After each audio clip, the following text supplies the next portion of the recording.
අම්මේ මම ටිකක් සෙල්ලම් කරන්න යන්න. සෙල්ලම් කරන්න ගියට කමක් නැහැ. පුතේ කැලේ එළියට යන්න එපා. හරි අම්මේ මම කැලෙන් එළියට නැහැ.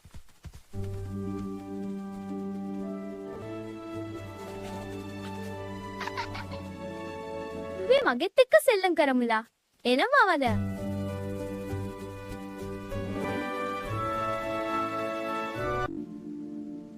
අලි පැංචෝ කොහොහෙද තනියම යන්නේ? මම සෙල්ලම් කරනවා මාමේ.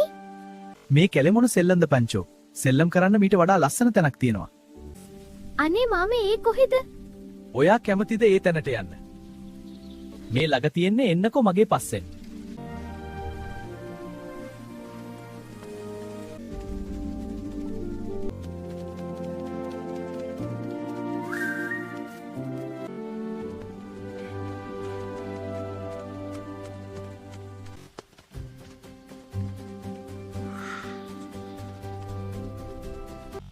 අනේ මා මේ තව ගොඩක් දුර එද මට හොඳටම මහන්සියි. පැංචා උතන ඉන්නකෝ මම කිම්මනට එන වතුරට එක් බිලා.